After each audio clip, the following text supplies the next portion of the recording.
ഒരു കടയിൽ ചെന്നൊരു സാധനം വാങ്ങുകയാണെങ്കിൽ ആ സാധനം നോക്കിക്കഴിഞ്ഞാൽ തന്നെ അത് എന്തിനുള്ളതാണെന്ന് മനസ്സിലാവും. ഇപ്പോൾ ഉദാഹരണത്തിന് A4 ഷീറ്റ്, അതിൻ്റെ ഒരു ബണ്ടിൽ കണ്ടാൽ നമുക്ക് അതിൽ നിന്ന് തന്നെ മനസ്സിലാവും. അതിൻ്റെ നിറം വെളുത്ത നിറാണ്, അതിൻ്റെ ആകൃതി കൃത്യമാണ്, അതിൻ്റെ മെറ്റീരിയൽ പേപ്പറാണ്. അപ്പോൾ ആ വസ്തു എന്തിനാണ് ഉപയോഗിക്കുക എന്നത് ഇതിൻ്റെ പ്രത്യേകതകളിൽ നിന്ന് തന്നെ മനസ്സിലാക്കാൻ പറ്റും. അത് എഴുതാനുള്ളതിനാണ്, അതുകൊണ്ടാണ് മെറ്റീരിയൽ പേപ്പറാക്കിയത്. അത് എഴുതി കഴിഞ്ഞാൽ സൂക്ഷിച്ച് വെക്കണം, അതിനാണ് വലിപ്പം കൃത്യമാക്കിയത്. അപ്പോൾ നമുക്ക് അതിൻ്റെ മുകളിൽ ഇങ്ങനെ ബൈൻഡ് ചെയ്ത് വെക്കാൻ പറ്റും. അത് എഴുതിയാൽ പെട്ടെന്ന് വായിക്കാൻ പറ്റണം, അതിനാണ് നിറം വെള്ളയാക്കിയത്. അപ്പോൾ ഈ ലക്ഷ്യം ചിലപ്പോൾ നമുക്ക് കണ്ടാൽ മനസ്സിലായിക്കൊള്ളണമെന്നില്ല, പക്ഷെ ഇന്ന ലക്ഷ്യത്തിനാണ് അത് എന്ന് മനസ്സിലായാൽ നമുക്ക് റിലേറ്റ് ചെയ്യാൻ പറ്റും. ഈ വസ്തുവിൻ്റെ സവിശേഷതകളൊക്കെ ഇന്ന ആവശ്യത്തിന് വേണ്ടിയിട്ടാണെന്ന്. അങ്ങനെയാണെങ്കിലും മനുഷ്യൻ്റെ ലക്ഷ്യം അത് അള്ളാഹുവിനെ അറിഞ്ഞ് ആരാധിക്കുകയാണ് എന്ന് നാം പറയുന്നു. ഈ ലക്ഷ്യം മനുഷ്യനെ കണ്ടാൽ തന്നെ മനസ്സിലാകുമോ എന്നതാണ് നമ്മൾ ആലോചിച്ച് നോക്കാൻ പോകുന്നത്. മനുഷ്യനെ ഇതര ജീവികളിൽ നിന്നും വ്യത്യസ്തമാക്കുന്ന പ്രത്യേകതകൾ എന്തൊക്കെയാണ്? അതാണല്ലോ അവിടുത്തെ ആദ്യത്തെ ചോദ്യം. നമ്മൾ മാത്രമേ ഇങ്ങനെ സമ്മേളിച്ചിരിക്കാൻ മനുഷ്യന് മാത്രമേ കഴിയുള്ളൂ. ഈ ഹരാരി സാപ്പിയൻസിൽ പറയുന്നുണ്ട്, എന്തുകൊണ്ടാണ് മനുഷ്യൻ ഇതര ജീവിവർഗങ്ങളെയൊക്കെ സർവൈവ് ചെയ്ത് മുന്നോട്ട് വരാനുള്ള കാരണമെന്ന്. കാരണം നമ്മളെക്കാൾ ശക്തിയുള്ള കുറേ ജീവികൾ ഉണ്ടായിട്ടുണ്ട്, നമ്മളെക്കാൾ മസ്തിഷ്ക വലിപ്പമുള്ള ജീവികളും ഉണ്ടായിട്ടുണ്ട്. എന്നിട്ടും എന്തുകൊണ്ടാണ് മനുഷ്യൻ അതിജയിച്ചത്? അപ്പം അദ്ദേഹം പറയുന്നത് മനുഷ്യന് സംഘടിക്കാൻ കഴിയുമെന്നാണ്. ഇപ്പോൾ ഒരു സിംഹവും ഒരു മനുഷ്യനും തമ്മിൽ ഏറ്റുമുട്ടുകയാണെങ്കിൽ സിംഹം ജയിക്കും, മനുഷ്യൻ തോൽക്കും. പിന്നെ എന്തുകൊണ്ടാണ് സിംഹങ്ങളെക്കാൾ ഭീകരമായ വന്യജീവികളുമായുള്ള സംഘട്ടനത്തിൽ മനുഷ്യൻ വിജയിച്ചത്? അതാണ് ചോദ്യം. കാരണം മനുഷ്യന് 1 അല്ല 2 അല്ല 10 അല്ല 1000 10,000 കൂട്ടമാകാൻ കഴിയും. ഈ കൂട്ടമായി സിംഹത്തെ തോൽപ്പിക്കാൻ കഴിയും. പക്ഷെ സിംഹത്തിന് അങ്ങനെ 10,000 സിംഹങ്ങളെ ഒരുമിച്ച് കൂട്ടി കൂട്ടമാകാൻ കഴിയില്ല. മനുഷ്യൻ്റെ ഒരു പ്രത്യേകതയാണ്. ഇങ്ങനെ മനുഷ്യൻ്റെ പ്രത്യേകതകൾ മാത്രം നമ്മൾ നോക്കിക്കഴിഞ്ഞാൽ അള്ളാഹുവിനെ അറിഞ്ഞ് ആരാധിക്കലാണ് ഈ പ്രൊഡക്റ്റിൻ്റെ ലക്ഷ്യമെന്ന് നമുക്ക് ഉൾക്കൊള്ളാൻ കഴിയും. അതുപോലെ മനുഷ്യൻ്റെ മാത്രമുള്ള ഒരു ലോകത്ത് ഒരുപാട് സ്പീഷീസുകളുണ്ട്. പക്ഷേ ഇത്രയേറെ ജീവിവർഗങ്ങൾ ഇവിടെ ജീവിച്ചിട്ട് ഇതുവരെ പ്രകൃതി മലിനപ്പെട്ടിട്ടില്ല. ഒന്നാലോചിച്ച് നോക്കി നോക്കൂ. ഓസോൺ പാളിയിൽ വിള്ളൽ വരുത്താൻ ആനയ്ക്കും പൂച്ചയ്ക്കൊന്നും കഴിയണില്ലല്ലോ. അപ്പോൾ പ്രകൃതിയെ മലിനപ്പെടുത്താനും സംരക്ഷിക്കാനും രണ്ടിനും മനുഷ്യനെ കഴിയുള്ളൂ. മനുഷ്യൻ്റെ ഇടപെടൽ മൂലം ഒരുപാട് ജീവികളുടെ വാസസ്ഥാനം നഷ്ടപ്പെടുന്നുണ്ട്. നമ്മൾ അത് അംഗീകരിച്ച റിയാലിറ്റിയാണ്. എന്നാൽ വാസസ്ഥാനം നഷ്ടപ്പെട്ട ജീവികൾക്ക് പുനരധിവാസം നൽകുന്നത് മനുഷ്യൻ മാത്രമാണ്. അത് മറ്റു ജീവികൾ ചെയ്യുന്നില്ല. കാരണം ഈ 2 ഗുണം, 1 സംരക്ഷിക്കുക, 2 നശിപ്പിക്കുക, ഈ രണ്ടും മനുഷ്യന് മാത്രമേ ഇവിടെ സാധ്യമായിട്ടുള്ളൂ എന്നുള്ളതാണ്. പ്രകൃതിയെ സംരക്ഷിക്കാനും പ്രൊട്ടക്റ്റ് ചെയ്യാനും അവനെ കഴിയൂ, പൊല്യൂട്ട് ചെയ്യാനും അവനെ കഴിയൂ. അപ്പോൾ പിന്നെ ഈ ശേഷി നന്മയ്ക്ക് വേണ്ടി വിനിയോഗിക്കപ്പെടണം. ഇതര ജീവികൾക്കില്ലാത്ത ഈ ഒരു ശേഷി മനുഷ്യനുണ്ട് എന്നുള്ളത് നമ്മളൊക്കെ മനസ്സിലാക്കുന്നു. അതാണ് അള്ളാഹു മനുഷ്യനെ പ്രകൃതിയിൽ, ഭൂമിയിൽ അവൻ്റെ പ്രതിനിധിയായി, ഖലീഫയായി തിരഞ്ഞെടുത്തു എന്ന് പറയുന്നതിൻ്റെ ഒരു പൊരുളായി നമുക്ക് ഉൾക്കൊള്ളാൻ കഴിയുന്നത്. നമ്മൾ അനുഭവിക്കുന്ന ഒരു റിയാലിറ്റിയാണ്. നമ്മളെക്കാൾ ശക്തിയുള്ള ബുദ്ധി, മസ്തിഷ്ക വലിപ്പമുള്ള ജീവികൾ ഉണ്ടായിട്ടും നമുക്ക് ഇങ്ങനെയൊക്കെ ചെയ്യാൻ പറ്റുന്നുണ്ടെങ്കിൽ എന്തോ ഒരു ശേഷി മനുഷ്യന് മാത്രമായി അള്ളാഹു നൽകിയിട്ടുണ്ട്. അങ്ങനെ ഒരു ശേഷി നൽകിയാൽ മനുഷ്യന് മാത്രം ചെയ്തു തീർക്കാൻ കഴിയുന്ന ഒരു ദൗത്യവും അവനുണ്ട്. അറിവ് നേടാനുള്ള ഒരു ആഗ്രഹം, അത് മനുഷ്യനിൽ മാത്രം കാണപ്പെടുന്ന, മറ്റു ജീവികൾ അറിയുന്നുണ്ട്, പക്ഷെ അതിനെ വിശദീകരിക്കുകയോ വ്യാഖ്യാനിക്കുകയോ ഒന്നും ചെയ്യൂല. അല്ലമഹുൽ ബയാൻ മനുഷ്യന് മാത്രമുള്ള കഴിവാണ്. ത്യാഗം ചെയ്യാനുള്ള ശേഷി. ഇപ്പോൾ ഉദാഹരണത്തിന് നമ്മൾ അള്ളാഹുവിലേക്ക് വരുന്നതിൻ്റെ മുൻപുള്ള മനുഷ്യനെക്കുറിച്ചുള്ള ചർച്ചയിൽ സ്വാഭാവികമായിട്ടും പരിണാമ സിദ്ധാന്തമൊക്കെ കടന്നു വരുമല്ലോ. അപ്പോൾ പരിണാമ സിദ്ധാന്തം പറയുന്നത് സർവൈവൽ ഓഫ് ദ ഫിറ്റസ്റ്റ് എന്നാണ്. അർഹതയുള്ളത് അതിജീവിക്കും, അതിജീവിക്കാൻ അർഹതയുള്ളത് അതിജീവിക്കും. അപ്പോൾ അതിജീവിക്കണമെങ്കിൽ, അല്ലെങ്കിൽ അതിജീവിക്കാൻ പറ്റുന്ന ഗുണങ്ങളാണ് മനുഷ്യനിൽ ഉണ്ടാകേണ്ടത് എങ്കിൽ ചില കാര്യങ്ങൾ ഉണ്ടാകാൻ പാടില്ല. ഏതൊക്കെയാണ്? ത്യാഗം ചെയ്യുക. ഉദാഹരണത്തിന് നമുക്ക് നല്ല വിശപ്പുണ്ട്, കയ്യിൽ ഭക്ഷണമുണ്ട്, മറ്റൊരാൾക്ക് കൊടുത്താൽ നമ്മൾ അതിജീവിക്കില്ല. അപ്പോൾ അതിജീവനത്തിന് അർഹമായത് മാത്രമാണ് നിലനിൽക്കുക എന്ന പരിണാമ സിദ്ധാന്തത്തിലൂടെ രൂപപ്പെട്ടവനാണ് മനുഷ്യനെങ്കിൽ മനുഷ്യനിൽ ഈ ഗുണം ഉണ്ടാകാൻ പാടില്ല, ത്യാഗം ചെയ്യുക എന്നുള്ള ഗുണം. നമ്മളിപ്പോൾ എവറസ്റ്റ് കിടക്കുന്ന ആളുകളെ കണ്ടിട്ടുണ്ട് അല്ലേ? ജീവൻ പണയം വെച്ചിട്ടാണ് എവറസ്റ്റ് കിടക്കാൻ പോകുന്നത്. ഈ ഗുണം പരിണാമപരമായിട്ട് വരില്ല. കാരണം എന്താ? അങ്ങനെ ഒരാൾ പോയാൽ അയാൾ തിരിച്ചു വരാനുള്ള സാധ്യത കുറവാണ്. തിരിച്ചു വരാനുള്ള സാധ്യത കുറവായത് കൊണ്ട് അത് അതിജീവിക്കില്ല. അതുകൊണ്ട് അത്തരം ഗുണങ്ങളൊന്നും പരിണാമത്തിലൂടെ ഉണ്ടാകില്ല. അപ്പോൾ ഇതര ജീവികളിലില്ലാത്ത മനുഷ്യനിൽ മാത്രമുള്ള അനേകം ഗുണങ്ങളുണ്ട്. നമ്മൾ ഇവിടെ പറഞ്ഞു, സമ്മേളിക്കാനുള്ള ശേഷി, അറിവിനെ വിശദീകരിക്കാനുള്ള കഴിവ്, അതുപോലെ പ്രകൃതിയെ സംരക്ഷിക്കാനും നശിപ്പിക്കാനും ഒക്കെയുള്ള ശേഷി. അപ്പോൾ ഈ ശേഷിയൊക്കെ മനുഷ്യനിൽ ഉള്ള മനുഷ്യൻ്റെ ലക്ഷ്യം അള്ളാഹുവിനെ ആരാധിക്കുക എന്നതാണ് എന്ന് നമുക്ക് മനസ്സിലാക്കാൻ പറ്റണം. അള്ളാഹുവിനോടുള്ള ആരാധനയിൽ വളരെ പ്രധാനമാണ് ത്യാഗബോധം എന്നത്. നമ്മൾ ഭക്ഷണം പകലിൽ ഒഴിവാക്കുന്നു, ഉറക്കം രാത്രിയിൽ വെടിയുന്നു, യാത്ര ദീർഘം ചെയ്ത് ഹജ്ജിനും ഉംറയ്ക്കും പോകുന്നു, സമയം കണ്ടെത്തി ദിവസത്തിൽ 5 നേരം വുളു എടുത്ത് അള്ളാഹുവിൻ്റെ മുമ്പിൽ ഖിബിലയ്ക്ക് തിരിഞ്ഞ് സാഷ്ടാംഗം നമിക്കുന്നു. അപ്പോൾ ഇങ്ങനെ ത്യാഗബോധം ആരാധന ചെയ്യാൻ, അറിഞ്ഞ് ആരാധിക്കാൻ വളരെ പ്രധാനപ്പെട്ട ഒരു കാര്യമാണ്. അത് മനുഷ്യനിൽ അള്ളാഹു നൽകിയിട്ടുണ്ട്. നമ്മൾ അറിവിന് വേണ്ടി യാത്ര ചെയ്യുന്നു, അറിവിന് വേണ്ടി സഞ്ചരിക്കുന്നു. അങ്ങനെ മനുഷ്യന് മാത്രം അള്ളാഹു നൽകിയ ഈ സവിശേഷതകളിൽ നിന്നും വ്യക്തമാണ് ഈ സവിശേഷതകൾ കൊണ്ട് മാത്രം പൂർത്തീകരിക്കേണ്ട ഒരു ലക്ഷ്യം മനുഷ്യനുണ്ട് എന്നത്. അത് അള്ളാഹു തന്നെ പഠിപ്പിക്കുകയും ചെയ്തു. നിന്നെ സൃഷ്ടിച്ചത്, മനുഷ്യനെ ജിന്നെ ഈ ഇരുവർഗങ്ങളെയും സൃഷ്ടിച്ചത് അള്ളാഹുവിനെ ആരാധിക്കുക എന്ന ലക്ഷ്യത്തോടെ മാത്രമാണ് എന്ന്. അപ്പോൾ ഈ ലക്ഷ്യം നിറവേറ്റാൻ മനുഷ്യന് ഒരു ആഗ്രഹം വേണമല്ലോ. നമുക്ക് ഈ കഴിവുകൾ ഉണ്ടായാൽ മാത്രം പോരല്ലോ. അതിന് അള്ളാഹു തന്നെ നമ്മുടെ മനസ്സുകളിൽ ചില ചോദ്യങ്ങൾ ഇട്ട് തരും. മുസ്തഫൈസി വിഷയത്തിൻ്റെ ആമുഖത്തിൽ അത് പറയുകയും ചെയ്തു. ഹംസ സോഴ്സിസ് തൻ്റെ ഡിവൈൻ റിയാലിറ്റിയിൽ ഈ ചോദ്യങ്ങൾ ഒരു ഉദാഹരണത്തിലൂടെ പറയുന്നുണ്ട്. അദ്ദേഹം പറയുന്ന ഉദാഹരണം ഇങ്ങനെയാണ്. ഒരു ആൾ വീട്ടിൽ ഉറങ്ങിക്കിടന്നു. നമുക്കൊരുമിച്ച് സങ്കല്പിക്കാം, ഉച്ചഭക്ഷണം കഴിഞ്ഞ സമയമാണ്, ഉറക്കിൻ്റെ നേരമാണ്, എങ്കിലും ഒരുമിച്ച് സങ്കല്പിക്കാം. വീട്ടിൽ നമ്മൾ ഉറങ്ങിക്കിടക്കുകയാണ്. രാവിലെ ഉണർന്നു നോക്കിയപ്പോൾ നമ്മളുള്ളത് ഒരു ആഡംബര സൗകര്യങ്ങളൊക്കെ ഉള്ള ഒരു ഫ്ലൈറ്റിലാണ്, ഒരു വിമാനത്തിലാണ്. അവിടെ നമുക്ക് രുചികരമായ ഭക്ഷണമുണ്ട്, പാനീയമുണ്ട്, നയനാനന്ദകരമായ കാഴ്ചകളുണ്ട്, എല്ലാ സൗകര്യങ്ങളും ഉണ്ട്. എന്നിട്ട് ഹംസ സോസിസ് ചോദിക്കുകയാണ്, ആ സമയത്ത് നിങ്ങൾക്ക് ആ പാനീയത്തിൻ്റെ രുചി ആസ്വദിക്കാൻ കഴിയുമോ? നിങ്ങൾക്ക് ആ ഭക്ഷണത്തിൻ്റെ രുചി ആസ്വദിക്കാൻ കഴിയുമോ? ഒരിക്കലും കഴിയില്ല. കാരണം 3 ചോദ്യങ്ങൾക്ക് അല്ലെങ്കിൽ 4 ചോദ്യങ്ങൾക്ക് നിങ്ങൾക്ക് ഉത്തരം കിട്ടിയിട്ടില്ല. ഒന്നാമത്തെ ചോദ്യം എന്താ? ഇന്നലെ രാത്രി ഞാൻ ഉറങ്ങിക്കിടന്നതാണല്ലോ. ഉറങ്ങിക്കിടന്ന ഞാൻ എങ്ങനെയാണ് ഈ വിമാനത്തിൽ എത്തിയത്? ആരാണ് എന്നെ ഇങ്ങോട്ട് കൊണ്ടുവന്നത്? വളരെ പ്രധാനപ്പെട്ടൊരു ചോദ്യമാണ്. 2, ഇതൊരു വിമാനമാണല്ലോ, ഇതെവിടേക്കോ പോകാൻ നിൽക്കുകയാണല്ലോ, എവിടേക്കാണ് ഇത് പറന്നു പോകുന്നത്? 3, അങ്ങനെ ഇത് സംവിധാനിച്ച ഒരാളുണ്ടെങ്കിൽ അയാൾക്കൊരു ലക്ഷ്യം ഉണ്ടാകുമല്ലോ. എന്നെ ഉറങ്ങിക്കിടന്നോടത്ത് നിന്ന് ഈ ഫ്ലൈറ്റിൻ്റെ അകത്തേക്ക് കൊണ്ടിട്ട്, ഈ സൗകര്യങ്ങളുള്ള ഫ്ലൈറ്റിൻ്റെ അകത്തേക്ക് കൊണ്ടിട്ട് എവിടേക്കോ എത്തിക്കാൻ നിൽക്കുന്ന ആൾക്കൊരു ലക്ഷ്യമുണ്ടായിരിക്കുമല്ലോ. അതെന്താണ്? അപ്പോൾ ഈ 3 ചോദ്യങ്ങൾക്ക് ഉത്തരം കിട്ടാത്ത ഒരാൾക്ക് അവിടുത്തെ രുചികരമായ വിഭവങ്ങൾ ആസ്വദിക്കാൻ കഴിയില്ല. നമുക്ക് മനസ്സിലാക്കാൻ പറ്റും. എന്നാൽ ബുദ്ധിശക്തി ഇല്ലാത്ത ആളാണെങ്കിൽ, അല്ലെങ്കിൽ ചിന്താശേഷി ഇല്ലാത്ത ആളാണെങ്കിൽ ഇതൊന്നും ചിന്തിക്കാതെ മുന്നിലുള്ള പാനീയം ആസ്വദിച്ച്, മുന്നിലുള്ള കാഴ്ചകളെ ആസ്വദിച്ചു കൊണ്ടുപോകും. അത്തരത്തിൽ ചിന്താശേഷി നഷ്ടപ്പെട്ട മനുഷ്യരാണ് ഞാൻ എവിടെ നിന്ന് വന്നു, ഞാൻ എങ്ങോട്ട് പോകുന്നു, ആര് കൊണ്ടുവന്നു എന്ന അടിസ്ഥാന ചോദ്യങ്ങളെ നിരസിച്ചുകൊണ്ട് ജീവിതത്തിൻ്റെ നൈമിഷിക ആസ്വാദനങ്ങളിൽ മുന്നോട്ട് പോകുന്നത് എന്നാണ് ഹംസ സോസിസ് ഇവിടെ പറയുന്നത്. ഇസ്ലാമിനെ പ്രസൻറ്റ് ചെയ്യുമ്പോൾ തന്നെ ഏറ്റവും നല്ല രീതിയിൽ, ശരിയായ രീതിയിൽ പ്രസൻറ്റ് ചെയ്യണം. അപ്പോൾ പിന്നെ കാര്യമായ മിനുക്കുമണികളുടെ ആവശ്യം ഉണ്ടാവില്ല. ഇപ്പോൾ ശാസ്ത്രത്തിനും മാനവികതയ്ക്കൊക്കെ വലിയ പ്രാധാന്യം കിട്ടുന്ന സമൂഹത്തിൽ നമ്മളറിയാതെ ഇങ്ങനെ വിളിച്ചു പറയുകയാണ് ഇസ്ലാം അംഗീകരിക്കണം. കാരണം എന്താ? കാരണം ഇസ്ലാം ശാസ്ത്രീയമാണ്. ഇസ്ലാം നിങ്ങൾ അംഗീകരിക്കണം. കാരണം എന്താ? ഇസ്ലാം മാനവികമാണ്.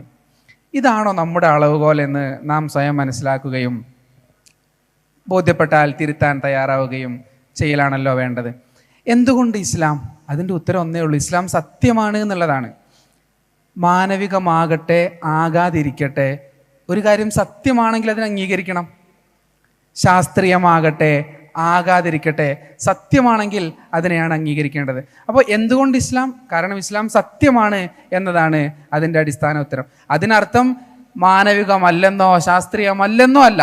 പക്ഷെ നമ്മൾ ഫോക്കസ് ചെയ്യേണ്ടത് ഇസ്ലാം സത്യമാണ് എന്നതിലാണ്. അങ്ങനെയാണെങ്കിൽ എന്തുകൊണ്ട് ഇസ്ലാം സത്യമാണ്? നാം ഇവിടെ ഒരുമിച്ച് കൂടിയിരിക്കുന്നു, പ്രത്യേകിച്ച് ഈ കാലത്ത് ജീവിക്കുന്നു, മദ്രസയിൽ പഠിപ്പിക്കുന്ന ഉസ്താദുമാരുണ്ട്, അല്ലെങ്കിൽ രക്ഷിതാക്കളുണ്ട്, കുട്ടികളെ ചോദ്യം ചോദിക്കുന്നു, അവർക്ക് തൃപ്തികരമായ ഉത്തരം പറഞ്ഞു കൊടുക്കാൻ നമുക്ക് പറ്റാതെ പോകരുത്. ഇവിടെ കൂടി ഇരുന്ന് പിരിയുമ്പോഴേക്കും അതിനുള്ള നുറുങ്ങുകളെങ്കിലും നമുക്ക് സമ്പാദിക്കാം. എന്തുകൊണ്ട് ഇസ്ലാം സത്യമാണ്? ഞാനെപ്പോഴും പറയാറുള്ളൊരു ഉദാഹരണമുണ്ട്. നമ്മളൊരു ബിൽഡിങ്ങിൻ്റെ മുകളിൽ കയറി നിൽക്കുകയാണ്. നല്ല ഉയരമുള്ള ബിൽഡിങ്ങാണ്, താഴേക്ക് നോക്കുമ്പോൾ നല്ല ആഴമുണ്ട്, നമ്മുടെ കാലിൻ്റെ അടി പതറുന്നുണ്ട്. ഒരു കാല് നമ്മൾ പുറത്തേക്കിട്ടു, രണ്ടാമത്തെ കാലും പുറത്തേക്കിട്ടാൽ നമ്മൾ താഴെ വീഴും, അത് ഉറപ്പാണ്. എനിക്ക് പറക്കണമെന്നാണ് ആഗ്രഹമെങ്കിലും ഞാൻ താഴെ വീഴും, ശരിയാണല്ലോ.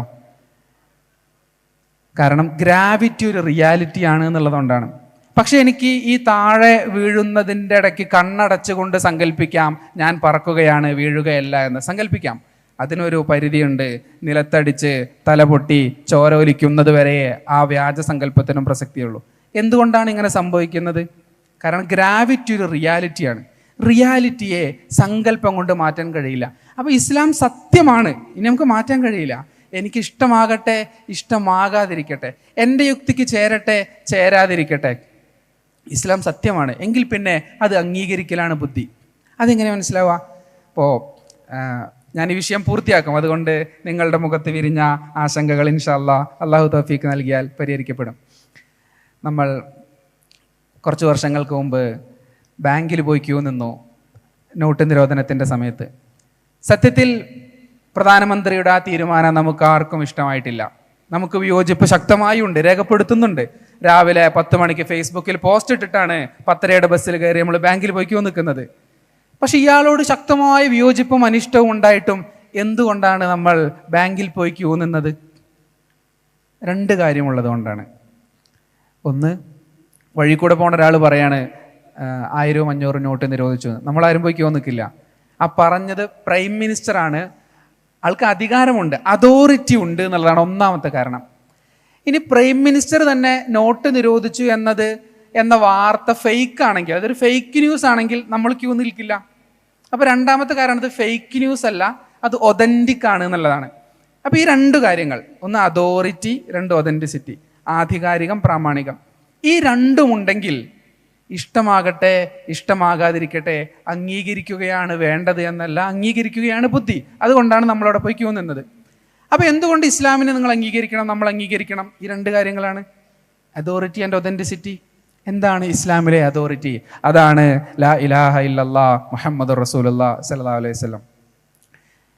അള്ളാഹു ഉണ്ട്, അല്ലെങ്കിൽ പിന്നെ ഈ ചർച്ചയ്ക്ക് പ്രസക്തിയില്ലല്ലോ. മുഹമ്മദ് നബി സല്ലല്ലാഹു അലൈഹി വസല്ലം അള്ളാഹുവിൻ്റെ റസൂലാണ്. ഇതാണ് ഇസ്ലാമിലെ അതോറിറ്റി. ഇത് നമുക്ക് ഉറക്കണം, മറ്റുള്ളവർക്ക് ഉറപ്പിക്കാൻ കഴിയുകയും വേണം. ഇസ്ലാമിലെ ഒതൻറ്റിസിറ്റി എന്താ? ഈ അള്ളാഹുവിൽ നിന്ന് ഈ റസൂൽ സല്ലല്ലാഹു അലൈഹി വസല്ലമ എത്തിച്ചു തന്നതാണ് ഇസ്ലാമിലെ നിയമങ്ങൾ. അതിന് നമുക്ക് സനദുണ്ട്, ഹദീസുകൾ രേഖപ്പെട്ടു, ഖുർആൻ മുത്തവാത്തിറായി ക്രോഡീകരിക്കപ്പെട്ടു, അതിൻ്റെ വിശദീകരണാർത്ഥം ഇമാമിയങ്ങൾ കർമ്മശാസ്ത്രം ക്രോഡീകരിക്കുകയും ചെയ്തു. അപ്പോൾ ഈ 2 കാര്യമുണ്ടെങ്കിൽ, അതോറിറ്റിയും ഒതൻറ്റിസിറ്റിയും ഉണ്ടെങ്കിൽ, ഇഷ്ടമാകട്ടെ ഇഷ്ടമാകാതിരിക്കട്ടെ അംഗീകരിക്കലാണ് ബുദ്ധി. അപ്പോൾ നമുക്ക് ഇസ്ലാമിലെ അതോറിറ്റി ഒന്ന് മനസ്സിലാക്കണം. ഞാൻ നേരത്തെ പറഞ്ഞു, ഇത് വ്യക്തിപരമായ നമ്മുടെ ഒരു ബാധ്യത കൂടിയാണ് മനസ്സിലാക്കി വയ്ക്കുക എന്നത്, പറഞ്ഞു കൊടുക്കാൻ വേണ്ടി അല്ലെങ്കിലും മനസ്സിലാക്കി വയ്ക്കുക എന്നത്. അപ്പോൾ അള്ളാഹു ഉണ്ട്, ഇത് എങ്ങനെയാണ് മറ്റൊരാൾക്ക് ബുദ്ധിപരമായി മനസ്സിലാക്കി കൊടുക്കുക? അതിനെനിക്ക് കഴിയുന്നുണ്ടോ എന്ന ഒരു വിമർശനാത്മകമായ ആത്മപരിശോധനയ്ക്ക് വേദി ഒരു ഇടമാകട്ടെ. അള്ളാഹു ഉണ്ട് എന്ന് ഞാൻ എങ്ങനെ മനസ്സിലാക്കും? ഇവിടെ ലൈറ്റ് കത്തുന്നുണ്ട്, കാരണം കറണ്ട് അതിലൂടെ പോകുന്നുണ്ട്. കത്തുന്ന ബൾബാണ് കടന്നു പോകുന്ന കറണ്ടിൻ്റെ തെളിവ്. കറണ്ടിനെ കാണണമെന്നില്ല, ബൾബ് കണ്ടാൽ മതി കറണ്ട് ഉണ്ട് എന്ന് മനസ്സിലാക്കാം എന്ന് പറയുന്നത് പോലെ ഈ പ്രപഞ്ചമാണ് അള്ളാഹു ഉണ്ട് എന്നതിൻ്റെ തെളിവ്. ഈ പ്രപഞ്ചം ഇവിടെ ഉണ്ട് എന്നത് യാഥാർത്ഥ്യമാണ്. നമ്മളിവിടെ ഉണ്ട്, ഈ കസേര ഇവിടെ ഉണ്ട്, ഈ മൈക്ക് ഇവിടെ ഉണ്ട്, ഇവൻ സംസാരിക്കുന്നുണ്ട്, ഇവിടെ കേൾക്കുന്നുണ്ട്, ഇതൊക്കെ യാഥാർത്ഥ്യമാണെങ്കിൽ ഈ പ്രപഞ്ചം ഇവിടെ ഉണ്ട്. ഇത് ഉണ്ടെങ്കിൽ പിന്നെ ആര് നിർബന്ധമാണ്? ഇതിനെ ഉണ്ടാക്കിയ അള്ളാഹു അനിവാര്യമാണ്. അള്ളാഹു ഖുർആനിലൂടെ പറയുകയും ചെയ്തു, അം ഖുലിഖു മിൻ ഗൈരി ഷൈഇൻ അം ഹുമുൽ ഖാലിഖൂൻ. 4 സാധ്യതയുള്ളത് പ്രപഞ്ചം ഇവിടെ ഉണ്ടല്ലോ, ഇനി 4 സാധ്യതയുള്ളത്. ഈ 4 നമ്മൾ മനസ്സിലാക്കി പോയാൽ ആര് വന്നാലും ഇത് തന്നെ മതി ഉത്തരമായി. 1, ഇതിന് സ്വയം ഉണ്ടാവാൻ പറ്റുമോ? ഒരു സാധ്യതയാണല്ലോ, പ്രപഞ്ചം ഇവിടെ ഉണ്ട്, അതിനെ ആർക്കും നിഷേധിക്കാൻ പറ്റില്ല. ഇത് സ്വയം ഉണ്ടാവാം, ഒരു സാധ്യതയാണ്. അപ്പോൾ ഒരു സ്ത്രീ വന്നിട്ട് പറയാണ്, എന്നെ പ്രസവിച്ചത് ഞാൻ തന്നെയാണ്. നമ്മളാരും വിശ്വസിക്കില്ലല്ലോ, ഒരു സ്ത്രീക്ക് സ്വയം പ്രസവിക്കാൻ കഴിയില്ലല്ലോ. അപ്പോൾ പ്രപഞ്ചം തനിയെ ഉണ്ടാകുക എന്നതിന് നമ്മൾ തള്ളിക്കളഞ്ഞു. ഓക്കെ, അപ്പോൾ രണ്ടാമത്തെ ആൾ വന്ന് പറഞ്ഞു, 2 പ്രപഞ്ചമുണ്ട്, ആ പ്രപഞ്ചം ഈ പ്രപഞ്ചത്തെ ഉണ്ടാക്കി, ഈ പ്രപഞ്ചം ആ പ്രപഞ്ചത്തെ ഉണ്ടാക്കി. അപ്പോൾ അങ്ങനെ ആലോചിച്ച് നിൽക്കുകയാണ്. അത് വിശ്വസിക്കാൻ പറ്റുമോ? അംഗീകരിക്കാൻ പറ്റുമോ? ഏതുപോലെ ഒരു സ്ത്രീ വന്നിട്ട് പറഞ്ഞു, അതെൻ്റെ മോളാണ്, ഞാനാണ് അവളെ പ്രസവിച്ചത്. ഓക്കെ, പ്രശ്നമൊന്നുമില്ല. എന്നിട്ട് ഈ മോള് പറയാണ്, അതെൻ്റെ ഉമ്മയാണ്, ഉമ്മയെ പ്രസവിച്ചത് ഞാനാണ്. അത് പറ്റില്ലല്ലോ. അപ്പൊ പരസ്പരവാദവും തെറ്റിപ്പോയി, സ്വയംവാദവും ഗണ്ണിക്കപ്പെട്ടു. ഇനി ഒരു സാധ്യത ഉണ്ട് കേട്ടോ. ഈ പ്രപഞ്ചത്തെ ഉണ്ടാക്കിയത് മറ്റൊരു പ്രപഞ്ചം, ആ പ്രപഞ്ചത്തെ ഉണ്ടാക്കിയതോ അത് മറ്റൊരു പ്രപഞ്ചം, ആ പ്രപഞ്ചത്തെ ഉണ്ടാക്കിയതോ അത് മറ്റൊരു പ്രപഞ്ചം. ഇങ്ങനെ അനന്തമായി ഇങ്ങനെ പോവാണ്. ഇത് സങ്കല്പിക്കാൻ പറ്റുമോ? ഇത് ബുദ്ധിപരമാണോ എന്നാണ് നാം മനസ്സിലാക്കുന്നത്. നമുക്ക് ഒരു 10 രൂപ ആവശ്യമുണ്ട്. നമ്മളൊരാളോട് ചോദിച്ചു, 10 രൂപ തരുമോ? അപ്പോൾ അവൻ പറഞ്ഞു, എൻ്റെ പോക്കറ്റിലില്ല, ഞാൻ ഒരാളോട് ചോദിച്ചു വാങ്ങിത്തരാം. അയാൾ വേറൊരാളുടെ അടുത്ത് പോയിട്ട് 10 രൂപ ചോദിച്ചു. അപ്പോൾ അയാൾ പറഞ്ഞു, എൻ്റെ പോക്കറ്റിലില്ല, ഞാൻ വേറൊരാളുടെ അടുത്ത് പോയിട്ട് വാങ്ങിത്തരാം. ഇങ്ങനെ അനന്തമായി ചോദിച്ചു പോയാൽ ആദ്യം ചോദിച്ച ആൾക്ക് 10 രൂപ കിട്ടുമോ? ഉറപ്പായിട്ടും കിട്ടൂലല്ലോ. ഇനി 10 രൂപ കിട്ടിയെന്ന് വിചാരിക്കുക. എന്താ അതിൻ്റെ അർത്ഥം? ആരോ ഒരാൾ സ്വന്തമായി പോക്കറ്റിൽ നിന്ന് എടുത്ത് കൊടുത്തു എന്നാണ് അതിൻ്റെ അർത്ഥം. കൊടുത്തത് ആരാണ് എന്ന് അറിയേണ്ടതില്ല. 10 രൂപ കിട്ടിയാൽ തന്നെ മനസ്സിലാക്കാം ആരോ ഒരാൾ സ്വന്തമായി പോക്കറ്റിൽ നിന്ന് കൊടുത്തു എന്ന്. നിങ്ങൾ അധികം പേരും ജോലി ചെയ്യുന്നവരായിരിക്കാം. ആ ഉദാഹരണത്തിൽ അവസാനിപ്പിക്കാം. നമുക്ക് ലീവ് വേണം. നമ്മൾ മാനേജറോട് ചോദിച്ചു, ലീവ് തരുമോ? മാനേജർ പറഞ്ഞു, തരണമെന്ന ആഗ്രഹമുണ്ട്, പക്ഷെ അതിൻ്റെ അധികാരം എനിക്കില്ല, ഞാൻ എൻ്റെ സുപ്പീരിയറിനോട് ചോദിക്കട്ടെ. ഓക്കെ, ചോദിച്ചോളൂ. അയാളുടെ സുപ്പീരിയറോട് ചോദിച്ചു. അപ്പോൾ സുപ്പീരിയർ പറഞ്ഞു, എനിക്കും തരണമെന്ന ആഗ്രഹമുണ്ട്, പക്ഷെ അധികാരം എനിക്കില്ല. അങ്ങനെ അവസാനിക്കാതെ അനന്തമായി പിന്നോട്ട് പോയാൽ നമുക്ക് ലീവ് കിട്ടില്ലല്ലോ, ഉറപ്പാണ്. പക്ഷെ ലീവ് കിട്ടി എന്ന് വിചാരിക്കുക. അതിൻ്റെ അർത്ഥം ആരോ ഒരാൾ സ്വന്തമായി ലീവ് അനുവദിച്ചു എന്നുള്ളതാണ്. അതാരാണ് നമ്മൾ അറിഞ്ഞില്ലെങ്കിലും അങ്ങനെ ഒരാളുണ്ട് എന്ന് മനസ്സിലാക്കണം. ലീവ് കിട്ടിയെങ്കിൽ അനുവദിച്ച ഒരാളുണ്ട്, 10 രൂപ കിട്ടിയെങ്കിൽ പോക്കറ്റിൽ നിന്നെടുത്ത് തന്ന ഒരാളുണ്ട്, പ്രപഞ്ചം ഇവിടെ ഉണ്ടെങ്കിൽ ഉണ്ടാക്കിയ ഒരാളുണ്ട്. ആ ആളെ മറ്റൊരാൾ ഉണ്ടാക്കാൻ പാടില്ല. അപ്പോൾ ഒറ്റ സാധ്യതയുള്ളൂ. സ്വയം ഉണ്ടായത് എന്ന വാദം പോയി, പരസ്പരം ഉണ്ടാക്കി എന്നുള്ളത് പോയി, ഉണ്ടാക്കപ്പെട്ട ഒന്നും ഉണ്ടാക്കി എന്നതും പോയി. അവസാന സാധ്യത സൃഷ്ടമല്ലാത്ത, മറ്റൊന്നിനാൽ സൃഷ്ടിക്കപ്പെടാത്ത ഒരു ദൈവം, അള്ളാഹു ഉണ്ടാക്കിയാലേ ഈ പ്രപഞ്ചം അവിടെ ഉണ്ടാകൂ എന്ന് മനസ്സിലായി. അപ്പൊ ഈ പ്രപഞ്ചമാണ് അള്ളാഹു ഉണ്ട് എന്നതിൻ്റെ തെളിവ്, തർക്കമില്ല. ബൾബാണ്, കറണ്ട് ഉണ്ട് എന്നതിൻ്റെ തെളിവ് പോലെ, ഡിസൈൻ കണ്ടാൽ മനസ്സിലാക്കാം ഡിസൈനർ ഉണ്ട് എന്നതുപോലെ, ചിത്രം കണ്ടാൽ മനസ്സിലാക്കാം വരച്ച ആളുണ്ട് എന്നതുപോലെ. അപ്പോൾ അള്ളാഹു ഉണ്ട് എന്നത് ബുദ്ധി കൊണ്ട് നമുക്ക് മനസ്സിലാക്കാൻ പറ്റും. അല്ലെങ്കിലും നിരീശ്വരവാദം എന്നൊന്നും സത്യത്തിലില്ല. സത്യത്തിൽ ദൈവമില്ല എന്ന് അവർ ആത്മാർത്ഥമായി വിശ്വസിക്കുകയല്ല, മറിച്ച് ദൈവം ഇല്ലാതിരുന്നെങ്കിലോ എന്ന് ആഗ്രഹിക്കുകയാണ്. ഇങ്ങനെയൊക്കെ പറഞ്ഞ ദൈവമാണോ? എങ്കിലുണ്ടാവാൻ സാധ്യതയില്ല. ദൈവമില്ല. എന്തുകൊണ്ട്? ദൈവം വളരെ ക്രൂരനാണ്. ആണോ? അതെങ്ങനെ ശരിയാവാ? ദൈവം ക്രൂരനാണെങ്കിൽ ക്രൂരനായ ദൈവം ഉണ്ട് എന്നല്ല വരിക. വാപ്പല്ല. കാരണം എന്താ? വാപ്പ വളരെ ദേഷ്യക്കാരനാണ്. അത് പറയാൻ പറ്റില്ല. ദേഷ്യക്കാരനായ വാപ്പ ഉണ്ട് എന്നല്ല അർത്ഥം. അപ്പൊ ദൈവം ഇല്ല എന്ന് പറയണമെങ്കിൽ ദൈവം ഇല്ല എന്ന് തെളിയിക്കണം. അതിനു പകരം ദൈവത്തിന്റെ നിയമങ്ങൾ എനിക്ക് ഇഷ്ടമല്ല, ദൈവം പറഞ്ഞ കഥകൾ എനിക്ക് താല്പര്യമില്ല, താല്പര്യമില്ലെങ്കിൽ താല്പര്യമില്ല എന്ന് മാത്രമാണ് അർത്ഥം. ദൈവം ഇല്ല എന്ന് പറയണമെങ്കിൽ അതിനുള്ള തെളിവ് വേണം. അപ്പൊ ദൈവമുണ്ട്, അള്ളാഹു ഉണ്ട് എന്ന് ബുദ്ധി കൊണ്ട് മനസ്സിലാക്കാം. അതുകൊണ്ട് നമ്മുടെ അതോറിറ്റി പൂർണ്ണമായിട്ടില്ല. മുഹമ്മദ് നബി അള്ളാഹുവിൻ്റെ റസൂലാണ് എന്നുകൂടി മനസ്സിലാക്കണം. അതെങ്ങനെ മനസ്സിലാക്കും? സമയമില്ല, സ്ക്രീനിൽ ടൈം അവസാനിച്ചു എന്ന് കാണിച്ചു, എങ്കിലും ഞാനത് പറയും ഇൻഷാ അല്ലാഹ്. ഒറ്റ ഉദാഹരണം, ഒരു ബെൽജിയംകാരിയായ ഒരു പെൺകുട്ടിയുടെ അനുഭവം. ആ പെൺകുട്ടി ഇസ്ലാം സ്വീകരിക്കാനുണ്ടായ കാരണം പറഞ്ഞത്, ആ പെൺകുട്ടി ഇസ്ലാം സ്വീകരിച്ചു. ആണ് കാരണമെന്ന് ചോദിച്ചപ്പോൾ പറഞ്ഞു, വിശുദ്ധ ഖുർആനിൽ ഒരു ആയത്തുണ്ടല്ലോ, വല്ലാഹു യഅസിമുക മിനന്നാസ്. അല്ലാഹു സുബ്ഹാനഹു വതആല റസൂലുള്ളാഹിനോട് പറയുകയാണ്, ജനങ്ങളിൽ നിന്നും അല്ലാഹു താങ്കളെ സംരക്ഷിച്ചിരിക്കുന്നു. അപ്പോൾ റസൂൽ, നമുക്കറിയാം റസൂലുള്ളാഹി സ്വല്ലല്ലാഹു അലൈഹി വസല്ലമയ്ക്ക് ചുറ്റും സംരക്ഷണം ഒരുക്കാൻ അനുചരന്മാർ കൂടെയുണ്ട്. മക്കയിൽ കൂടെയുണ്ട്, ഹിജ്റ പോകുന്ന സമയത്തുണ്ട്, മദീനയിൽ എത്തിയപ്പോഴുമുണ്ട്, ബദറിലുണ്ട്, ഉഹദിലുണ്ട്. യുദ്ധങ്ങൾ സംഭവിക്കുമ്പോഴൊക്കെ തങ്ങൾക്ക് ചുറ്റുമുണ്ട്. തങ്ങൾ ഉറങ്ങുന്ന സമയത്ത് തങ്ങളുടെ മുറിയുടെ പുറത്ത് കാവൽക്കാരുണ്ടാകും. അങ്ങനെ ഒരു സമയത്താണ് ഈ ആയത്ത് ഇറങ്ങുന്നത്, ഏകദേശം അവസാന കാലം, ശത്രുക്കൾ ഒരുപാട് ഉള്ള കാലം. അപ്പോൾ റസൂലുള്ളാഹി സ്വല്ലല്ലാഹു അലൈഹി വസല്ലമ വീടിൻ്റെ പുറത്തിറങ്ങിയിട്ട് കാവൽ നിൽക്കുന്ന സഅദ് റളിയല്ലാഹു അൻഹുവിനോട് പറഞ്ഞു, സഅദേ, ഇനി കാവൽ വേണ്ട, നീ പോയിക്കോ, ഇനി കാവൽ വേണ്ട. അതെന്താ? അള്ളാഹു എൻ്റെ സംരക്ഷണം ഏറ്റെടുത്തിട്ടുണ്ട്. വല്ലാഹു യഅസിമുക മിനന്നാസ്. എന്നിട്ട് ഈ പെൺകുട്ടി പറയുകയാണ്, ഒരു മനുഷ്യൻ ലോകത്തെ മുഴുവൻ മനുഷ്യരെയും ഒരുപക്ഷെ വഞ്ചിച്ചേക്കും, പക്ഷെ സ്വന്തം ശരീരത്തെ വഞ്ചിക്കുമോ? ഒരിക്കലും വഞ്ചിക്കില്ലല്ലോ. അള്ളാഹുവാണ് എനിക്ക് വഹി നൽകുന്നത് എന്നതിൽ തങ്ങൾക്ക് തരിമ്പ് വിശ്വാസക്കുറവ് ഉണ്ടെങ്കിൽ എന്താ പറയേണ്ടത്? സംഭവം ഇങ്ങനെ ഒരു ആയത്തൊക്കെ ഇറങ്ങിയിട്ടുണ്ട്, എന്നാലും രണ്ടുപേരും നിന്നോ എന്ന് പറയുന്നതിന് പകരം അള്ളാഹു ഏറ്റെടുത്തിട്ടുണ്ട്, ഇനി നിങ്ങൾ നിൽക്കേണ്ടതില്ല. അങ്ങനെ റിസാലത്തിനെ സ്ഥാപിക്കാൻ അനേകം തെളിവുകളുണ്ട്, പലതും നമുക്കറിയാം, അതിവിടെ ചർച്ചയാക്കേണ്ട ആവശ്യവുമില്ല. അപ്പോൾ ഇസ്ലാം സത്യമാണ് എന്നതാണ് എന്തുകൊണ്ട് ഇസ്ലാം സ്വീകരിക്കപ്പെടണം എന്നതിൻ്റെ കാരണം. ഇസ്ലാം സത്യമാണ് കാരണം ഇസ്ലാമിലെ അതോറിറ്റിയും ഒതൻറ്റിസിറ്റിയും ഉണ്ട്. ഇസ്ലാമിലെ അതോറിറ്റി അള്ളാഹു ഉണ്ട് എന്നതാണ്, മുഹമ്മദ് നബി അള്ളാഹുവിൻ്റെ റസൂലാണ് എന്നതാണ്. സമയക്കുറവ് മൂലം വിശദീകരിക്കാത്ത തെളിവുകളും മറ്റും നമ്മൾ സ്വയം പഠിക്കുകയും അതെൻ്റെ ബാധ്യതയാണ് എന്ന് ഉൾക്കൊണ്ടുകൊണ്ട് അത് ഈ സംഗമത്തിൻ്റെ സന്ദേശമായി സ്വീകരിച്ചുകൊണ്ട് നമുക്ക് പിരിഞ്ഞു പോവുകയും വേണം. ബുദ്ധിപരമായ സമർത്ഥനം ആവശ്യമാണ്. ബുദ്ധി ഒട്ടകം പോലെയാണ്, വാഹനം പോലെയാണ്. നമുക്ക് രാജാവിനെ കാണണമെങ്കിൽ കൊട്ടാരം വരെ ഒട്ടകത്തിൻ്റെ പുറത്ത് സഞ്ചരിക്കണം. പക്ഷെ ആ ഒട്ടകത്തിൻ്റെ പുറത്തിരുന്നാൽ രാജാവിനെ കാണാൻ പറ്റൂല.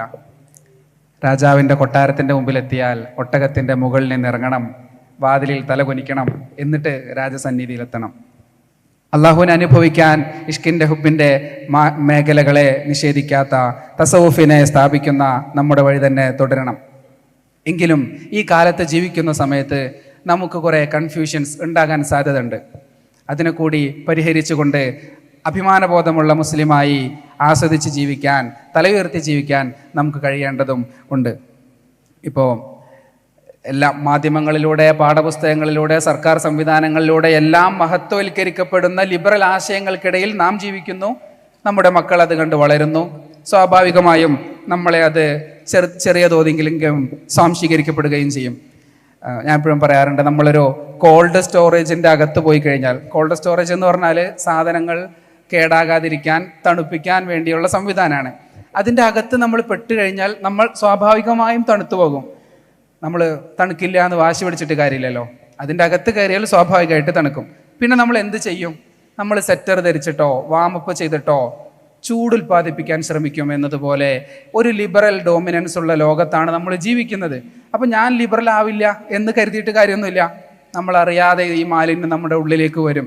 അപ്പോൾ നമ്മൾ ഈ മാലിന്യത്തെ പുറത്തെടുത്ത് കളയണം, ഡീലിബറലൈസ് ചെയ്യണം. നേരത്തെ പറഞ്ഞ എക്സസൈസും അല്ലെങ്കിൽ സെറ്ററൊക്കെ ധരിച്ചിട്ട് ചെയ്യുന്നത് പോലെ അങ്ങനെ ചെയ്യാൻ നമുക്ക് കഴിയണമെങ്കിൽ ഒരു ബോധം വളരെ പ്രധാനമാണ്. ഒന്ന്, ഈ ലിബറൽ ആശയങ്ങളെല്ലാം മനുഷ്യനെ എത്തിക്കുന്നത് കൊടിയ അരാജകത്വത്തിലേക്കാണെന്നും നാളെ അത് ലോകം തിരിച്ചറിഞ്ഞ് അവിടെ നിന്ന് തിരിച്ചു വരുമെന്നുമുള്ള ഒരു ഉറച്ച ബോധ്യം നമുക്ക് വേണം. അത് മുങ്ങുന്ന കപ്പലാണ്, അതിൽ കയറാൻ മനസ്സില്ല എന്ന് അഭിമാനത്തോടെ പറയണം. നമ്മളൊരു കപ്പലിൽ, ഒരു കടലിൽ ഒരു ചെറിയ കപ്പലിലൂടെ ഇങ്ങനെ സഞ്ചരിച്ചു കൊണ്ടിരിക്കുമ്പോൾ വലിയ സൗകര്യങ്ങളുള്ള, ആഡംബര സൗകര്യങ്ങളുള്ള ഒരു ടൈറ്റാനിക് പോലെയുള്ള ഒരു കപ്പൽ തൊട്ടടുത്ത് വന്ന് നിൽക്കുന്നു എന്ന് സങ്കല്പിക്കുക. അതിൽ നല്ല ലൈറ്റും സൗണ്ടും എല്ലാ സൗകര്യങ്ങളൊക്കെ ഉണ്ട്. അതിലുള്ള ആളുകൾ നമ്മെ ക്ഷണിക്കുന്നുമുണ്ട്. സ്വാഭാവികമായിട്ടും ആൾക്കാർ അതിലേക്ക് പോകും. പക്ഷെ നമ്മൾ അവിടുത്തെ കപ്പിത്താനാണ്. നമ്മൾ നോക്കുമ്പോൾ ലൈറ്റും സൗണ്ടൊക്കെ കപ്പലിലുണ്ടെങ്കിലും കപ്പലിൻ്റെ അടിയിലേക്ക് നോക്കിയപ്പോൾ കപ്പൽ മുങ്ങുകയാണ് എന്ന് ബോധ്യമായി. നമ്മൾ കയറില്ലെന്ന് മാത്രമല്ല, കയറുന്നവരോട് പറയും അത് മുങ്ങുന്ന കപ്പലാണ്, അതിൽ കയറരുത് എന്ന്. ചില ആളുകൾ അത് കേൾക്കാതെ അസൂയ കൊണ്ട് പറയുകയാണെന്ന് കരുതി കയറും. ചിലർ കപ്പലിൽ കയറുന്നതിൻ്റെ തൊട്ട് മുൻപ് അടിയിലേക്ക് നോക്കും. അപ്പോൾ അവർ കാണും ഇത് മുങ്ങുന്ന കപ്പലാണ് എന്ന്. അവർ തിരിച്ചു വരും. അതുപോലെ ഈ ലിബറൽ ആശയങ്ങൾ, ഈ സ്വാതന്ത്ര്യത്തിൻ്റെ, തുല്യതയുടെ പേരിൽ പണിതുയർത്തുന്ന കപടമായ ആശയങ്ങൾ മുങ്ങുന്ന കപ്പലുകളാണ് എന്ന് ബോധ്യം നമുക്കുണ്ടായാൽ അതിലേക്ക് പോകുന്നവരോട് നമുക്ക് പറയാൻ കഴിയും മുങ്ങുന്ന കപ്പലാണ്, അതിൽ കയറാൻ മനസ്സില്ലെന്ന്.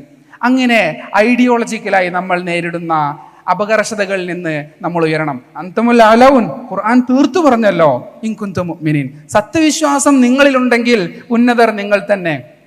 ആ ഔന്നിത്യം നമുക്ക് അനുഭവിക്കാൻ കഴിയണം. ഒരിക്കലും നമ്മൾ ഇന്ന് ഗ്യാൻവാപ്പിയിലെ പ്രശ്നം ഇവിടെ പറഞ്ഞു, ഗസയിലെ നമ്മുടെ സഹോദരങ്ങളുടെ ഒരു ശരീരം പോലെയാണ്. ഒരവയവത്തിന് വേദന വന്നാൽ പനിച്ചുകൊണ്ട് ശരീരം ആ വേദനയിൽ പങ്കെടുക്കുന്നത് പോലെ ഒരു മുസ്ലിമിന് പ്രശ്നം വന്നാൽ മുഴുവൻ മുസ്ലിങ്ങളും വിശ്വാസികളും അതിൽ പങ്കുചേരണമെന്നാണ്. അപ്പം നമ്മുടെ സഹോദരങ്ങൾ ലോകത്തിൻ്റെ വിവിധ ഭാഗങ്ങളിൽ ഇങ്ങനെ പ്രയാസം അനുഭവിക്കുന്ന യാഥാർത്ഥ്യം, അള്ളാഹു അവരുടെ പ്രയാസങ്ങൾക്ക് പ്രതിഫലവും അതിന് പരിഹാരവും നൽകട്ടെ എന്ന് നമുക്ക് ദുആ ചെയ്യാം. അപ്പോൾ ഇതൊക്കെ കാണുന്ന സമയത്തും നമുക്കൊരു തരം ഇൻഫീരിയോറിറ്റി കോംപ്ലക്സ് ഉണ്ടാവാൻ സാധ്യതയുണ്ട്. എന്തുകൊണ്ടാണ് റബ്ബേ സിറിയയിൽ നിന്നും കലാപം? എപ്പോഴും അവിടെ പ്രശ്നങ്ങളാണല്ലോ. സ്കാൻഡിനേവിയയിൽ വലിയ പ്രശ്നങ്ങളൊന്നും ഇല്ലല്ലോ. ഈ ചിന്തയും ഒരു പരിധിവരെ നമ്മളെ ഇൻഫീരിയർ ആക്കാറുണ്ട്. നമുക്കെന്തിനാണ് അതിൽ ഇൻഫീരിയർ ആവേണ്ടത്? അല്ലെങ്കിൽ നമുക്ക് ചിന്തയുണ്ടോ? സാമ്പത്തികമായി, ബൗദ്ധികമായി, വൈജ്ഞാനികമായി, രാഷ്ട്രീയപരമായി വളർന്നതിൻ്റെ ശേഷം മാത്രമാണ് ഈ ഔന്നിത്യം നമുക്ക് ലഭിക്കുക എന്ന് നമുക്ക് ചിന്തയുണ്ടോ? ഇല്ല. നമ്മുടെ ഔന്നിത്യത്തിൻ്റെ അടിസ്ഥാനം സത്യവിശ്വാസം സ്വീകരിക്കുന്ന വഹിക്കുന്ന മനുഷ്യനാണ് എന്നതാണ്. ഇത് ദുനിയാവാണ്, സ്വർഗമാണെന്ന് പറഞ്ഞിട്ടല്ല പ്രവാചകർ ഇവിടെ നമ്മെ കൊണ്ടുവന്നത്. മറിച്ച് ഇത് വിശ്വാസിയെ സംബന്ധിച്ചിടത്തോളം നരകമാണെന്ന് പറഞ്ഞിട്ട് തന്നെയാണ്. പിന്നെ നമുക്ക് നമ്മുടെ പരലോക മിസ്സിംഗ് ഓഫ് മെറ്റാഫിസിക്സ് എന്നൊരു സംഭവമുണ്ട്. നമ്മൾ കേവലം ഈ ഭൗതികമായ കാര്യങ്ങളിൽ മാത്രം ഇങ്ങനെ ശ്രദ്ധയൊന്നുമ്പോൾ നമുക്ക് നഷ്ടപ്പെടുന്നൊരു വിശ്വാസമാണ്. നിലത്ത് വീണ ഭക്ഷണം പെറുക്കിയെടുത്ത് കഴിച്ചാൽ കുഷ്ഠവും വരില്ല, വെള്ളപ്പാണ്ടും വരില്ല എന്ന് റസൂലുള്ളാഹി പറയുമ്പോൾ സല്ലല്ലാഹു അലൈഹി വസല്ലം അതിൻ്റെ പിന്നിൽ നിലത്തിലുള്ള ചളിയിലടങ്ങിയ എന്തോ ഒരു പദാർത്ഥം കുഷ്ഠരോഗത്തിനുള്ള മരുന്നാണ് എന്നാണ് നമ്മൾ വിശ്വസിക്കുന്നത് എങ്കിൽ ഈ പ്രശ്നമുണ്ട്. Missing of metaphysics. നമുക്ക് അനുഭവിച്ചറിയാൻ കഴിയാത്തതിനെ വിശ്വസിക്കാതിരിക്കുക എന്ന പ്രശ്നം നമ്മിൽ നിന്ന് മാറേണ്ടതുണ്ട്. നമ്മൾ തൗഫീഖിൽ വിശ്വസിക്കുന്നവരാണ്, ബർക്കത്തിൽ വിശ്വസിക്കുന്നവരാണ്, നിഅമത്തിൽ വിശ്വസിക്കുന്നവരാണ്. ഇതൊക്കെ ഈ മെറ്റാഫിസിക്കലായ വിശ്വാസത്തിന്റെ ഭാഗമാണ്. അതില്ലെങ്കിൽ ക്രെഡിറ്റും ഡെബിറ്റും മാത്രമേ ഉള്ളൂ. തൗഫീഖ് നിയമത്തൊന്നും അവിടെ ചെലവാകൂല. അപ്പോൾ ഈ പരലോക വിശ്വാസമാണ്, ഈ സത്യവിശ്വാസമാണ് നമ്മെ ഉന്നതരാക്കുന്നത്. ഒരേ പ്രയാസം രണ്ടുപേർ സഹിക്കുന്നു.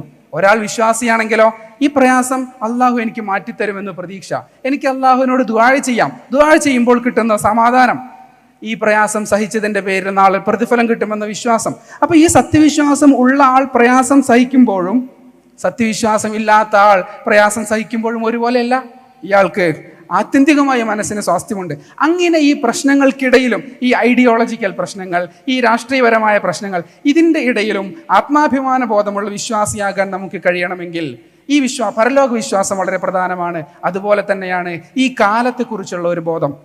നമ്മൾ ക്രിക്കറ്റിൽ പറയും ഏത് വിക്കറ്റിലാണ് ബാറ്റ് ചെയ്യുന്നത് എന്ന ബോധം വളരെ പ്രധാനമാണ് എന്ന്. 10ാം വിക്കറ്റിൽ ഇറങ്ങുന്ന ആൾ ഓപ്പണിംഗ് ബാറ്റ്സ്മാനെ പോലെയല്ല കളിക്കേണ്ടത്. ഏത് വിക്കറ്റിലാണ് ബാറ്റ് ചെയ്യുന്നത്, ഏത് കാലത്താണ് നാം ജീവിക്കുന്നത് എന്ന അറിവ് വളരെ പ്രധാനമാണ്. ഇത് ആഖിറു സമാനാണ്, തർക്കമില്ലല്ലോ. ആഖിറു സമാൻ ഏത് ഖൈറുൽ ഖുറൂൻ പോലെയല്ല. കാലത്തിനനുസരിച്ച് മനുഷ്യർക്കിടയിലെ അധാർമികതകൾ വർദ്ധിച്ചു വരും എന്ന് വിശ്വസിക്കുന്നവരാണ് നാം. അതുകൊണ്ടാണ് റസൂലുള്ളാഹി സ്വല്ലല്ലാഹു അലൈഹി വസല്ലം പറഞ്ഞ പരസഹസ്രം ഹദീസുകളിൽ കാലാന്ത്യത്തെക്കുറിച്ച് തിന്മ വ്യാപനത്തിന്റെ ലക്ഷണങ്ങളാണ് കൂടുതലുമുള്ളത്. അത് നമ്മുടെ വിഷയാവതരണത്തിൽ, മറ്റുള്ളവരുടെ അവതരണത്തിൽ അത് വരും. അപ്പോൾ എന്തിനാണ് റസൂൽ നമുക്ക് ഇങ്ങനെയൊക്കെ ഇത് പറഞ്ഞു തരുന്നത്? ഈ കാലത്തെക്കുറിച്ചൊരു ബോധം വളരെ പ്രധാനമാണ്. എങ്കിലേ ഇവിടെ ജീവിക്കുന്ന വിശ്വാസിക്ക് അവൻ്റെ ഈമാൻ സുദൃഢമാകൂ. അത് അവന് അനിവാര്യമാണ്. യുസ്ബിഹുൽ മർഉ മുഅ്മിനൻ വയുംസി കാഫിറ എന്ന് കേൾക്കുമ്പോൾ, അല്ലെങ്കിലോ ഒരു വിശ്വാസി ഇസ്ലാം ഉപേക്ഷിച്ചു എന്ന് കേൾക്കുമ്പോൾ നമുക്കൊരു സങ്കടം വരും, നമുക്കൊരു പ്രയാസം വരും. റസൂൽ പറയാണ് ഇങ്ങനെ സംഭവിക്കും.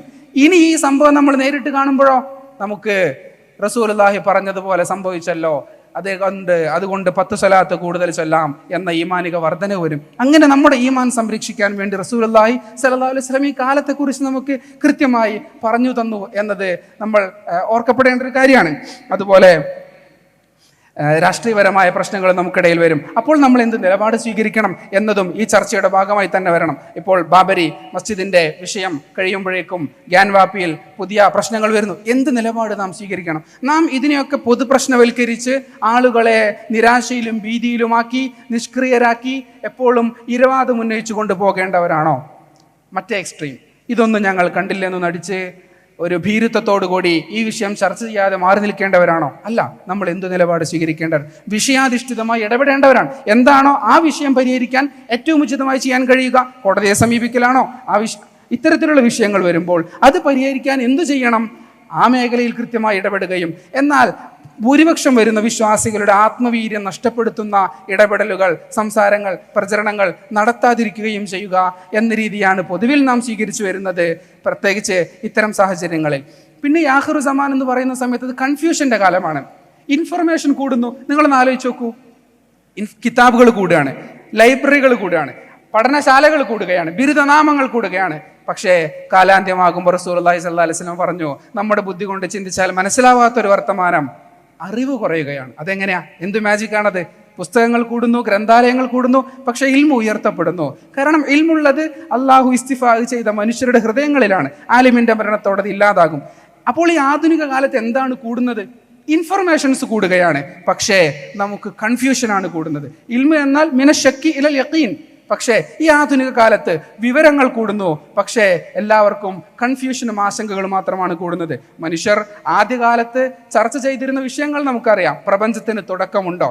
പ്രപഞ്ചത്തിൽ മാറ്റം സംഭവിക്കുന്നുണ്ടോ? വലിയ വലിയ വിഷയങ്ങളായിരുന്നു. എന്നാൽ ഇന്ന് നമ്മൾ ചർച്ച ചെയ്യുന്നതോ എന്താണ് ആണ്, എന്താണ് സ്ത്രീ, നമ്മൾ ചർച്ച ചെയ്യുന്ന വിഷയങ്ങളുടെ ഒരു ഗൗരവം നിങ്ങൾ ആലോചിച്ച് നോക്കൂ. ലോകത്ത് ഇന്നേ വരെ മനുഷ്യർക്ക് ഒരു സംശയവുമില്ലാത്ത വിഷയങ്ങൾ നമ്മൾ ഇന്ന് ചർച്ച ചെയ്തുകൊണ്ടേയിരിക്കുകയാണ്. ഇത് ആഖിർ സമാന്റെ ഫിത്നയുടെ ഭാഗമാണ് എന്നുൾക്കൊണ്ടുകൊണ്ട് നമുക്കത് അറിയാമല്ലോ, റസൂലുള്ളാഹി പറഞ്ഞു തന്നിട്ടുണ്ടല്ലോ. അപ്പോൾ ഇത്തരം പ്രശ്നങ്ങളിൽ ആത്മാഭിമാനം നഷ്ടപ്പെടാതെ, വീര്യം ചോരാതെ, മുസ്തഫൈസിയുടെ പറഞ്ഞ വിശ്വാസത്തിന്റെ മാധുര്യം അനുഭവിച്ചും മറ്റുള്ളവർക്ക് അനുഭവവേദ്യമാക്കിയും വിശ്വാസത്തിന്റെ ദൃഢത ബുദ്ധി കൊണ്ട് ബോധ്യപ്പെട്ടും നല്ല മുസ്ലിമായി ജീവിക്കാൻ അള്ളാഹു നമുക്ക് ഏവർക്കും തൗഫീഖ് നൽകട്ടെ എന്ന പ്രാർത്ഥനയോടെ ഞാൻ എൻ്റെ ഊഴം അവസാനിപ്പിക്കുന്നു.